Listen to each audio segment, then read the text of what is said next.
बिस्मिल्लाहिर्रहमानिर्रहीम अस्सलाम वालेकुम, वेलकम टू माय चैनल। तो आज मैं लेके आई हूँ मटन यखनी पुलाव। इसके लिए मैंने लिया है आधा किलो के करीब मटन। अब इसे मैं कुकर में डालूंगी। यखनी बनाने के लिए हमें चाहिए एक बड़े साइज़ का अनियन, 1 इंच का अदरक का टुकड़ा, 5 से 6 लहसुन के जवे और 1 मीडियम साइज टोमेटो। अब ड्राई स्पाइसेस में मैं सबसे पहले लूँगी 1 टेबल स्पून साबुत धनिया, 1 टेबल स्पून सौंफ, 1 टेबल स्पून जीरा एंड मिक्स स्पाइसेस में 3 से 4 लौंगी मिर्चें, 1 से 1.5 इंच का दालचीनी का टुकड़ा, इसका मैंने 2 पार्ट में तकसीम कर लिया है। 5 से 6 लौंग, 10 से 15 काली मिर्च, 2 छोटी इलायची और 1 बड़ी इलायची। अब इन सबको भी मैं ऐड करूँगी इसमें। अब इसमें मैं हस्बे ज़ायका नमक ऐड करूँगी और 2 हरी मिर्ची ऐड करूँगी। साथ ही मैं इसमें पानी ऐड कर दूंगी। हमें इतना पानी चाहिए कि बाद में हमें यखनी बचे। तकरीबन पौना कुकर के करीब मैंने पानी लेना है। ये तकरीबन पौना कुकर के करीब मैंने पानी ले लिया इसमें। अब इसे हम गलने के लिए रखेंगे गोश्त को। हमें पानी इतना ज़्यादा इसलिए लिया कि गोश्त गलने के बाद हमारे पास तकरीबन 3 से 4 गिलास यखनी के बचने चाहिए, ताकि हमें जब चावल दम देने हैं तो हमें सादा पानी यूज़ ना करना पड़े, यखनी में ही पूरा हो जाए वो। यहाँ मैंने कुकर क्लोज़ कर दिया है। अब इस तकरीबन हमने गोश्त को 35 से 40 मिनट तक गलाना है। अब दूसरी तरफ हम यहाँ पुलाव के लिए मसाला रेडी करते हैं। तो इसके लिए हम आधा कप ऑयल लेंगे।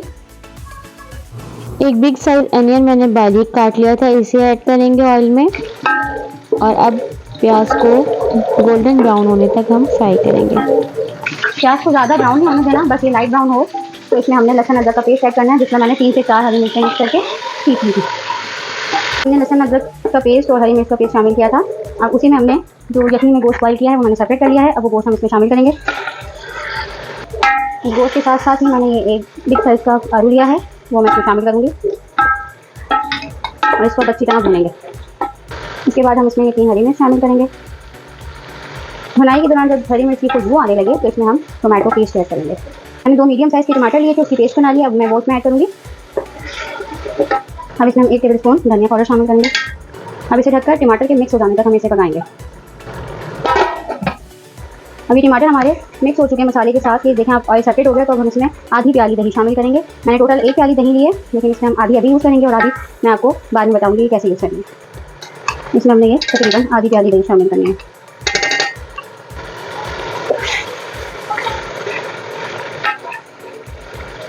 तीन से 4 तेज़पात लिए मैंने, ये मैंने तोड़ के इसमें ऐड कर दिए। अब इसमें हस्बे ज़रूरत थोड़ा थोड़ा साबुत गरम मसाला ऐड करेंगे। 8 से 10 काली मिर्चें, 1 बड़ी इलायची, 2 दालचीनी के टुकड़े, 3 अदद लौंग। अब इसकी फिर भुनाई करेंगे। इसमें हम यखनी ऐड करेंगे। इसमें थोड़ा सा नमक ऐड करेंगे। 1 गिलास मैंने चावल के मेजरमेंट के लिए यूज़ किया था। अब इसी से मैं यखनी मेजर करूँगी। मैंने आधा किलो गोश्त लिया था, तो तकरीबन आधा किलो ही चावल लिए, जो कि पौने 2 गिलास 1.5 गिलास के करीब बनते हैं और 4 गिलास मैंने इसमें यखनी ऐड किए। हम इसमें नमक सेट कर लेते हैं। अगर यखनी में नमक तेज़ फील होगा, तकरीबन कड़वे के करीब आपको फील होगा, तो आपके चावलों में बिल्कुल परफेक्ट नमक होगा, ना कम ना ज़्यादा। मुझे मिर्च थोड़ी सी कम लग रही थी, तो मैंने ये 2 से 3 हरी मिर्ची काट के और पानी में शामिल करेंगे। अब चेक हमारे चावल सॉफ्ट हो चुके हैं, तो हम इसमें जो है चावल ऐड करेंगे।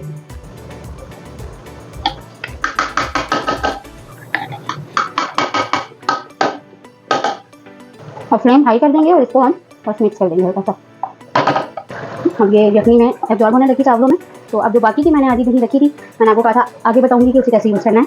तो ये बाकी की आधी प्याली दही, इसमें मैंने 1 चम्मच चाय का 1 चम्मच गरम मसाला पाउडर ऐड किया। अब मैं इसमें ऐड करूँगी।